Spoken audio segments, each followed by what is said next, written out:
भीम और हिडिंबा के विवाह की कथा और घटोत्कच का बलिदान। महाभारत काल के समय की घटनाओं का यदि विश्लेषण किया जाए तो हमें पता चलता है कि हर घटना के घटित होने का कोई न कोई कारण अवश्य होता है। इसके कई उदाहरण मिल जाएंगे, जैसे कुरुकुल के महाराज पांडु की पत्नी कुंती को महर्षि दुर्वासा द्वारा एक मंत्र वरदान स्वरूप दिया गया था, जिसके उच्चारण से वे किसी भी देवता का आह्वान करके उसी देव के समान पुत्र की प्राप्ति कर सकती थी। उस समय ये किसे पता था कि भविष्य में उनका विवाह महाराज पांडु से होगा और उन्हें एक ऋषि द्वारा दिए गए श्राप के कारण वे संतान प्राप्ति में असक्षम होंगे और इस प्रकार उन्हें मिला यह वरदान उनके भविष्य में हुई महत्वपूर्ण घटनाओं का कारण बना। पांडु पुत्र भीम और राक्षसी हिडिंबा के विवाह की कथा और घटोत्कच का बलिदान। ऐसा केवल मनुष्यों के साथ ही नहीं होता, बल्कि इन भूत और भविष्य की घटनाओं के संबंध से स्वयं ईश्वर तक अछूते नहीं है। एक बार भगवान श्रीहरि विष्णु ने एक बार हंसी ठिठोली करते हुए देवर्षि नारद का चेहरा वानर का बना दिया और इस कारण देवर्षि नारद ने क्रोध के वशीभूत होकर भगवान श्रीहरि विष्णु को श्राप दे दिया कि वे भी जब मानव अवतार लेंगे तो जिस वानर रूप की उन्होंने हंसी उड़ाई है, उन्हें इन्हीं वानरों से सहायता लेनी होगी। और देखिए, ऐसा हुआ भी। जब भगवान श्रीहरि विष्णु ने राम अवतार लिया तब उनकी सहायता वानर सेना के वानरों ने ही की थी। भूतकाल में मिला श्राप आगे चलकर भविष्य में भगवान के लिए भी वरदान में बदल गया। इन्हीं कारणों से कहा भी जाता है कि जो होता है अच्छे के लिए ही होता है। इसी प्रकार की एक घटना घटित हुई थी महाभारत काल में। यह घटना घटित हुई थी कुरुकुल के महाराज पांडु और महारानी कुंती के द्वितीय पुत्र अति बलशाली भीम और राक्षसों के राजा हिडिंब की बहन हिडिंबा के साथ। इनका विवाह होने की कोई कल्पना भी नहीं कर सकता था, क्योंकि भीम मनुष्य थे और हिडिंबा राक्षस प्रजाति से संबंध रखती थी।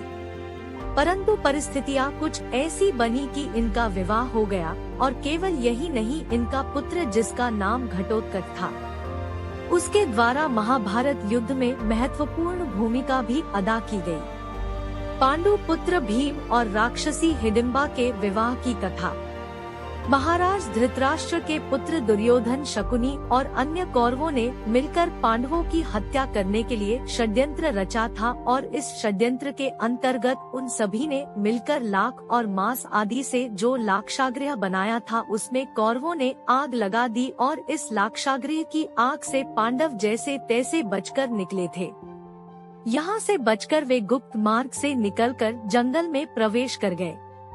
इस जंगल में भटकते हुए जब वे लाक्षागृह और कौरवों के राज्य की सीमा से बहुत दूर निकल गए और स्वयं को सुरक्षित महसूस करने लगे, तो उन्होंने कुछ देर जंगल में ही विश्राम करने का निर्णय लिया। शकुनी कौरवों का हितैषी नहीं बल्कि उनका विरोधी था।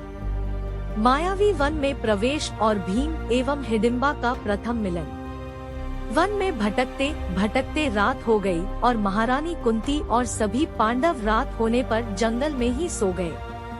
परंतु सभी की सुरक्षा को ध्यान में रखते हुए पांडु पुत्र भीम जागकर पहरा देने लगे। जिस जंगल में महारानी कुंती और सभी पांडव प्रवेश कर गए थे और विश्राम कर रहे थे, वह एक मायावी वन था। इस वन में राक्षसों का राज था और राक्षसों के राजा हिडिंब ने इस पूरे वन में अपनी माया का जाल बिछा रखा था। ये सभी राक्षस नर भक्षी थे, अर्थात वे भोजन के रूप में मनुष्यों को खाते थे। राक्षसों के राजा हिडिंब ने मनुष्य की गंध महसूस कर ली थी और अब वो सभी पांडवों को अपना और अपनी राक्षस प्रजाति का भोजन बनना चाहता था। इसके लिए राक्षसों के राजा हिडिंब ने अपनी बहन राक्षसी हिडिंबा को बुलाया और उसे उन सभी मनुष्यों को अपने निवास स्थान तक लाने का काम सौंपा। अपने भाई राक्षसराज हिडिंब का आदेश पाकर राक्षसी हिडिंबा इस कार्य को पूर्ण करने के लिए सभी पांडवों को ढूंढकर लाने के लिए निकल पड़ी। जब राक्षसी हिडिंबा ने पांडवों के निकट पहुंची तो उसने देखा कि अन्य सभी पांडव तो विश्राम कर रहे थे। परंतु उनमें से एक जागकर पहरा दे रहा था। वे पांडु पुत्र भीम थे। राक्षसी हिडिंबा भीम को देखते ही उन पर मुग्ध हो गई और उनसे प्रेम करने लगी। जैसे ही राक्षसी हिडिंबा ने भीम को देखा तो वे उनसे प्रेम करने लगी और सुंदर सा रूप धारण कर उनके समीप जाकर उनसे विवाह करने की बात रखी और इसी के साथ वे अपने असली रूप में आ गई, अपना परिचय दिया और उन्हें अपने भाई राक्षस हिडिंब की सभी पांडवों को खा जाने की योजना के बारे में भी बताया। भीम को इस बात पर क्रोध आ गया और वे माता कुंती तथा अन्य सभी भाइयों के साथ राक्षसों के निवास स्थान तक जा पहुँचे। पांडु पुत्र भीम और राक्षसराज हिडिंब के मध्य युद्ध।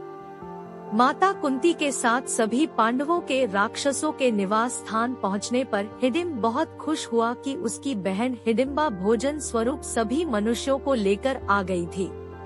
परंतु जैसे ही उसे ये पता चला कि हिडिंबा भीम से प्रेम करने लगी, उससे विवाह करना चाहती है और साथ ही साथ सभी पांडवों और माता कुंती को अपना भोजन न बनाने के लिए प्रार्थना करती है, तो हिडिंब क्रोधित हो गया और भीम को युद्ध के लिए ललकारा। तब भीम और हिडिंब के बीच भयानक युद्ध होता है, जिसमें भीम तो बलशाली थे ही परंतु राक्षसराज हिडिंब भी बहुत बलशाली था। इस युद्ध में भीम द्वारा राक्षसराज हिडिंब का वध कर दिया जाता है और इस प्रकार भीम विजयी घोषित होते हैं। इस समय भीम इतने क्रोध में थे कि वे राक्षसी हिडिंबा को भी मार देना चाहते थे। उनका ऐसा करने के पीछे यह विचार था कि अपने भाई हिडिंब के वध का बदला लेने के लिए कहीं हिडिंबा उन सभी पांडवों और माता कुंती को कोई हानि न पहुंचाए। परंतु ज्येष्ठ पांडु पुत्र युधिष्ठिर के समझाने पर भीम का क्रोध शांत हुआ और उन्होंने राक्षसी हिडिंबा को छोड़ दिया। राक्षसी हिडिंबा का विवाह प्रस्ताव। राक्षसों की एक परंपरा के अनुसार जो व्यक्ति राक्षसों के राजा को मारता है, उसका विवाह उस राक्षसराज की बहन या बेटी से किया जाता है और वही व्यक्ति राक्षसों का राजा भी नियुक्त किया जाता है। ऐसी बात जब माता कुंती और पांडवों को बताई गई और भीम और हिडिंबा के विवाह का प्रस्ताव रखा गया तो माता कुंती और भीम ने इसे अस्वीकार कर दिया। इस विवाह को अस्वीकार करने के पीछे यह कारण था कि हिडिंबा और भीम दोनों ही अलग अलग प्रजातियों से संबंध रखते थे। एक मनुष्य था तो दूसरी राक्षसी। इसी के साथ दूसरा कारण ये था कि माता कुंती के साथ सभी पांडवों ने अपने वनवास का कारण बताया और इस प्रकार विवाह करके उस स्थान पर रुक जाने में अपनी असमर्थता जताई। तब हिडिंबा ने माता कुंती को ये विश्वास दिलाया और वचन दिया कि उन दोनों की प्रजातियों के भिन्न होने के कारण किसी भी पांडव को कोई मुश्किल नहीं होगी और जैसे ही हिडिंबा को एक संतान की प्राप्ति हो जाएगी वैसे ही आप सभी इस स्थान को छोड़कर चले जाना। हिडिंबा के इस वचन को सुनकर और उसके सच्चे प्रेम को देखकर माता कुंती ने भीम और हिडिंबा के विवाह के प्रस्ताव को मान लिया और इस प्रकार उन दोनों का विवाह राक्षसी रीति रिवाजों के साथ संपन्न कराया गया। राक्षसी हिडिंबा और पांडु पुत्र भीम को संतान प्राप्ति। हिडिंबा और भीम के विवाह के साथ ही साथ भीम को राक्षसों का नया राजा भी घोषित किया गया।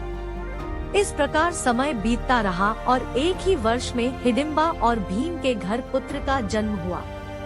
जिस बालक का जन्म हुआ था उसका सिर घड़े की भांति चमक रहा था, इसलिए भीम ने उसका नाम घटोत्कच रखा।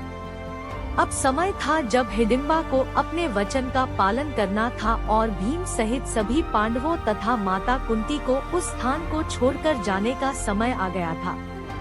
इस समय भीम ने अपने पुत्र घटोत्कच को राक्षसों का नया राजा नियुक्त किया और अपने परिवार से विदा लेते समय घटोत्कच द्वारा भीम को वचन दिया जाता है कि जब भी भीम उसका नाम 3 बार पुकारेंगे तब वह उनके समक्ष उपस्थित हो जाएगा।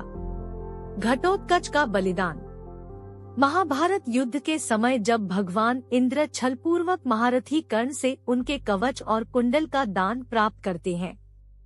महारथी कर्ण सारी सच्चाई जानते हुए भी अपने दानी आचरण का पालन करते हुए बिना अपने प्राणों की परवाह किए उन्हें कवच और कुंडल दान कर देते हैं तो भगवान इंद्र बहुत खुश होते हैं और महारथी कर्ण को वरदान स्वरूप एक दिव्य अस्त्र प्रदान करते हैं, जिसका वार कभी खाली नहीं जाता, परंतु महारथी कर्ण द्वारा इस दिव्यास्त्र का एक ही बार उपयोग किया जा सकता है। कर्ण के जीवन की रोचक बातें।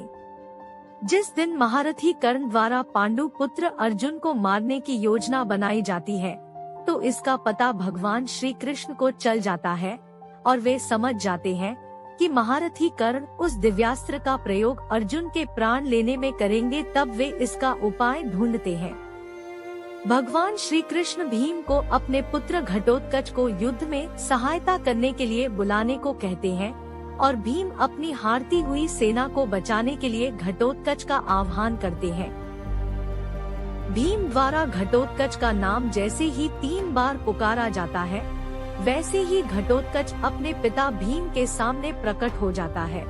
भीम आदि उसे युद्ध में उन पर आए संकट के बारे में बताते हैं और उससे सहायता करने के लिए कहते हैं। तब घटोत्कच युद्ध भूमि में पहुंचकर कौरवों की सेना को खत्म करने लगता है। क्योंकि वह राक्षस है, तो मनुष्यों का कोई भी अस्त्र शस्त्र उसका कुछ बिगाड़ नहीं पाता। घटोत्कच के युद्ध भूमि में आने से कौरवों को अपनी विजय पराजय में बदलती हुई प्रतीत होती है और वे उसके विनाश से भयभीत हो जाते हैं। इस सभी परिस्थितियों को देखते हुए दुर्योधन अपने मित्र महारथी कर्ण से भगवान इंद्र द्वारा वरदान स्वरूप दिए गए दिव्य अस्त्र का घटोत्कच पर प्रयोग करने के लिए विवश करते हैं और महारथी कर्ण को ना चाहते हुए भी उस दिव्य अस्त्र का प्रयोग घटोत्कच पर करना पड़ता है और इस प्रकार भीम का पुत्र घटोत्कच युद्ध में वीरगति को प्राप्त करते हुए भूमि पर धराशायी हो जाता है। इस प्रकार भगवान श्री कृष्ण की योजनानुसार घटोत्कच अपने काका अर्जुन के प्राणों की रक्षा के लिए स्वयं के प्राणों का बलिदान दे देता है। तो दोस्तों, महाभारत का ये अनोखा कहानी आपको कैसा लगा कमेंट करके जरूर बताना और ऐसा ही रोचक तथ्य हरदम पाने के लिए चैनल को जरूर सब्सक्राइब कर देना। धन्यवाद।